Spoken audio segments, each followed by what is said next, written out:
Good morning sir. Good morning. তোরা বস। কিরে, আজকে তোরা দুজন, ওরা সব কোথায়? ফেলু, তোর আজ লেট হলো কেন? স্যার, একটি বয়স্ক লোককে রাস্তা পার করিয়ে দিয়েছিলাম। ঘেটু, তাহলে তোর লেট হলো কেন? স্যার, আমরা দুজনে মিলে ওই বয়স্ক লোকটিকে রাস্তা পার করিয়ে দিয়ে আসলাম। একজন বয়স্ক লোককে রাস্তা পার করিয়ে দিতে 1 ঘন্টা লাগে? আমাকে কি তুই শিখাতে এসেছিস? স্যার, উনি কিছুতেই রাস্তা পার হতে চাইছিলেন না। সে কি রে, সেটা আবার কেমন? স্যার, ওই লোকটি বলছিল আমি রাস্তার ওপারে যাব না, আমার বাড়ি রাস্তার এপারেই, আমার রাস্তা পার হওয়ার কোনো প্রয়োজনই নেই। তো ওই লোকটিকে না আমরা দুজনে মিলে টানতে টানতে রাস্তা পার করিয়ে দিয়ে এলাম। আয়, তোদেরও আমি একটু টেনে দেই। স্যার, স্যার মারবেন না স্যার, প্লিজ স্যার, আর লেট হবে না স্যার। স্যার দয়া করুন স্যার, আর কোনোদিনও লেট হবে না স্যার। আজকের মতো ছেড়ে দিন স্যার। স্যার, আজকের মতো ছেড়ে দিন স্যার, আর কোনোদিনও লেট হবে না স্যার। সত্যি সত্যি বলছি স্যার, আর কোনোদিনও লেট হবে না স্যার, খুব লাগছে স্যার। যা, জায়গায় গিয়ে দাঁড়িয়ে থাক, ভাগ এখান থেকে। পেশি আর হাবলু বস, ওরা দাঁড়িয়ে থাক। May I come in sir? বাহ কালু, তোরও লেট। স্যার, আমি স্বপ্নে ভারত আর পাকিস্তানের মধ্যে ক্রিকেট ম্যাচ দেখছিলাম। স্বপ্নে? তার মানে? স্যার, পাকিস্তান খুব জবরদস্ত খেলছিল। আচ্ছা। হ্যাঁ স্যার, আর ওরা 360 রানও বানিয়েছিল। হ্যাঁ স্যার, ভারতও 350 রান করেছিল। রোহিত শর্মা আর বীরেন কুমার দুজনে মিলেই 325 রান করেছিল। আচ্ছা। হ্যাঁ স্যার, আর 3 বলে 10 রানের দরকার ছিল। তারপর কি হলো? টেনশনে তো আমার মাথার চুল খারাপ হয়ে গেছিল। তারপর দিলশের 3টি ছক্কা মেরে ম্যাচটাকে জিতিয়ে দিল। তারপর ভারত জিতে গেল। তারপর আমারও ঘুম ভেঙে গেল। ঘুম থেকে উঠে দেখি আমারও লেট হয়ে গেছে। তারপর আমিও ঘুমিয়ে পড়লাম ম্যান অফ দ্য ম্যাচ কে হয় সেটা দেখার জন্য। আচ্ছা, তাহলে তুই প্রাইজ ডিস্ট্রিবিউশন দেখার জন্য লেট করে এসেছিস, তাই তো? হ্যাঁ স্যার, তার জন্য লেট হয়ে গেছে। আয়, তুই আমার কাছে আয়। তুই আমার কাছে থেকে আজকে তুই প্রাইজ পাবি। আয়, তুই একটু এগিয়ে আয়। নে, তুই প্রাইজ নে। তোর কত প্রাইজ নাগে তুই নে। তোর প্রাইজ নাগে না? তোর প্রাইজ নাগে, নে তুই প্রাইজ নে। স্যার ছেড়ে দিন স্যার, প্লিজ স্যার। স্যার ছেড়ে দিন স্যার, আর কখনো স্বপ্নে খেলা দেখবো না স্যার। আর মারবেন না স্যার। যা ভাগ, জায়গায় গিয়ে বস। আবার কি দেখছিস? যা ভাগ, দাঁড়িয়ে থাক। তোরা পড়া পড়ে এসেছিস তো? হ্যাঁ স্যার, পড়া পড়ে এসেছি। ক্লাসে তুই তো একমাত্র পড়া পড়ে এসোস, আরগুলা তো সব ঘুরতে আসে স্কুলে। বেশ, আমি বোর্ডে একটা ওয়ার্ড লিখছি, তারপরে প্রশ্ন করছি। কালু, তুই বলতো বোর্ডে আমি ওটা কি লিখলাম? স্যার, ওটা ওটা লেখা আছে S S C H H O O L. Sir, ওটা লেখা আছে স্কুল। বাহ, একদম ঠিক বলেছিস। এবার বলতো ওই বানানটির মধ্যে একটি ভুল আছে। কি ভুল আছে বলতো? স্যার, ওখানে কি ভুল? স্যার, ওখানে 2টি ও আছে। স্যার, ওখানে 2টি ও আছে। আগের ওটা পিছনে বসবে আর পিছনের ওটা আগে বসবে, তাহলে বানানটা ঠিক হয়ে যাবে। কি সাংঘাতিক, কি সাংঘাতিক রে বাবা। তোরটা হয়নি, তোরটা ভুল হয়েছে। কেউ বলতে পারবি এই বানানটার মধ্যে কি ভুল আছে? স্যার, ওইখানে সব কটা ক্যাপিটাল লেটার আছে, আর এইচটা শুধু স্মল লেটার আছে। বাহ, তুই একদম ঠিক বলেছিস। তুই বস হাবলু। এই দাঁড়া, তুই দাঁড়া। কে রে তুই? দাঁড়া। স্যার, আমি এই ক্লাসে নতুন এডমিশন হয়েছে। নতুনই হোক আর পুরানি হোক, তুই কি এটা ক্লাবঘর পেয়েছিস না তোর মামার বাড়ি পেয়েছিস যে পারমিশন না নিয়েই ভিতরে ঢুকেছিস? যা ভাগ, পারমিশন নিয়ে তারপরে আসবি। সরি স্যার, আপনাকে দেখতে পেয়েছিলাম না। আমি কি ভূত না পেতনি যে আমাকে তুই দেখতে পারিস নেই? যা ভাগ, পারমিশন নিয়ে আয়। আমি ভিতরে আসবো? ভালো করে বল, কিভাবে বলছিস তুই? আসবো ভিতরে। সম্মান দিয়ে বল, সম্মান দিয়ে। সম্মান দিয়েই বলছি, আসবো ভিতরে। ফেলু, তুই ওকে বলে দে তো কিভাবে বলতে হবে। মে আই কামিন স্যার, এইভাবে বলতে হবে। তুই এইভাবে বলে দে, may I come in sir. No no no, ভাগ এখান থেকে। কাল টাইম মতো স্কুলে আসবি, বেশি লেট করবি না। যা ভাগ এখান থেকে। স্যার, জল খেতে যাব। এই তোর শুরু হলো, পড়া ধরছি তো আর তোর শুরু হয়ে গেল। বেশ, তাহলে তুই বল তো জল খেলে আমাদের কি হয়? যদি তুই বলতে পারিস তাহলে তোকে জল খেতে যেতে দিব। স্যার, জল খেলে আমাদের পেশাব হয়। দেখ গেটু, তুই আর আমাকে রাগাইস না, তুই দাঁড়িয়েই থাক, তোকে আমি কোথাও যেতে দিব না। নে, তোদের বাংলা ব্যাকরণ থেকে দুই একটা প্রশ্ন ধরি, দেখি কে কেমন পারিস। পেশি, তুই বলতো সন্ধি কাকে বলে?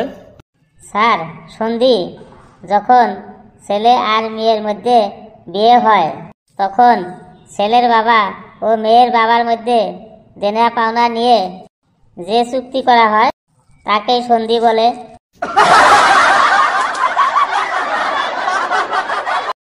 আমি তোকে সন্ধি কাকে বলে জিজ্ঞেস করেছি, আমি সম্বন্ধ কাকে বলে জিজ্ঞেস করিনি।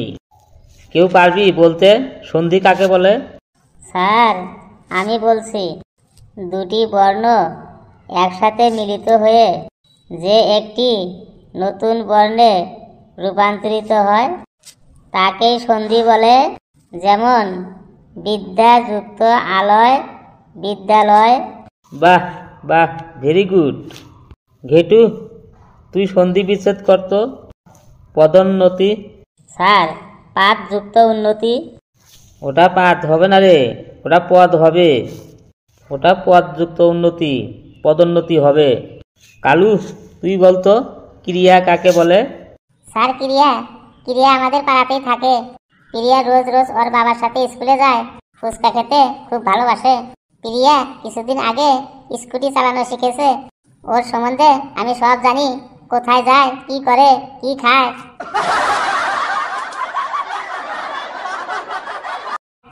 ওরে বান্দর, তুই থাম, আমি বাংলা ব্যাকরণের ক্রিয়ার কথা বলছি, তোদের পাড়ার ক্রিয়ার কথা জিজ্ঞাসা করিনি।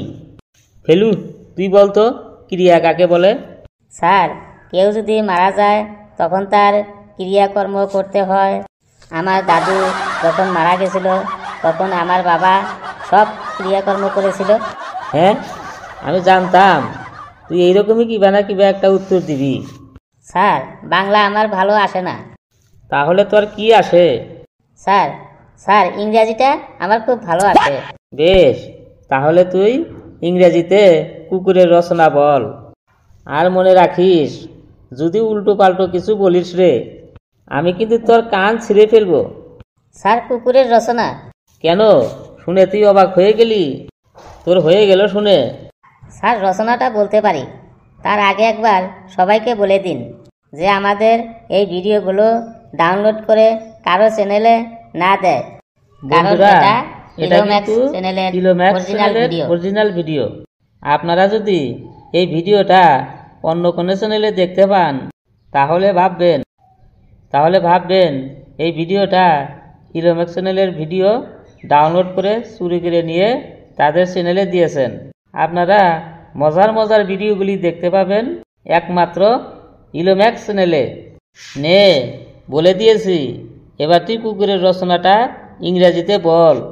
আর মনে রাখিস, উল্টো পাল্টো জানো কিছু না বলিস। বেশ স্যার, বলছি। Sir, the dog is a very very very intelligent popular domestic animal. The dog is A four leg and one one leg in center of the backside. The dog is a one leg always বাঁকা, মানে কুকুরের লেজ সব সময় বাঁকা থাকে। The dog is a কুকুরের লেজ যতই টানুন কোনোদিনও কুকুরের লেজ সোজা হয় না, কুকুরের লেজ সব সময় বাঁকাই থাকে। দ্য ডগ ইজ এ অনেক কালারের থাকে। The dog is a many difference colour, যেমন হোয়াইট, ব্ল্যাক, কলা, অনেক রকমের কালার হয়ে থাকে। The dog is a bi colour, মানে কিছু কিছু ডগ বাই কালারেরও হয়, যেমন red and white and black, black and blue, and বাদামি অ্যান্ড হোয়াইট, অ্যান্ড বাদামি and black. The dog is a big nose and big নখ অ্যান্ড বিগ দাঁত, মানে কুকুরের বড় বড় নখ থাকে, আরও বড় বড় দাঁত থাকে। দ্য ডগের ইজ কামুরি ভেরি পয়জনার হু ইটিং, ডগের কামড় অ্যান্ড 21 ইনজেকশন ফুসিং অ্যান্ড না দিলে বেমার হইং পুশিং ইন দা নাভির নিচে, পুশিং ইনজেকশন দিতে হবে।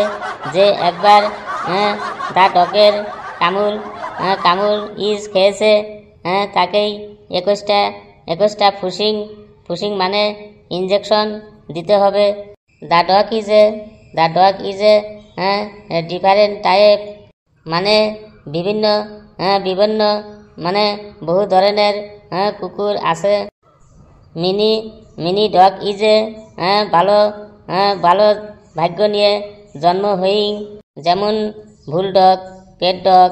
তা আর মিনি ডগ ইজ এ ভালো বস্তু ধনী করে খাইং।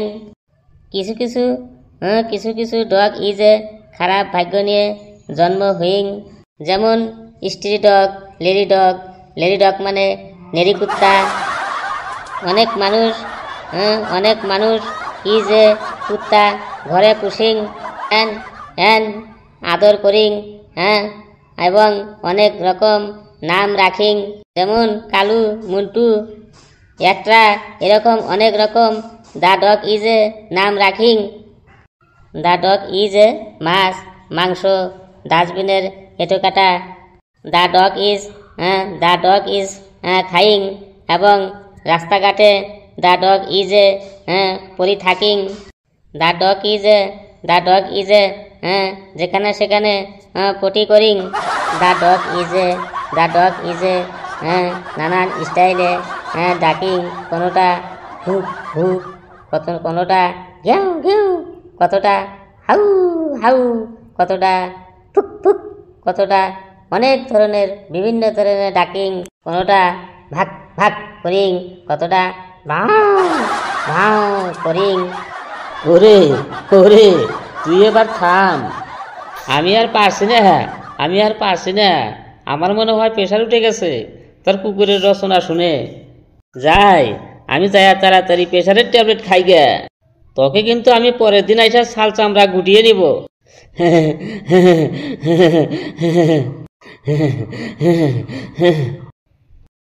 বন্ধুরা, ইংরেজিতে কুকুরের রচনাটি কেমন লাগলো কমেন্টসে জানাবেন।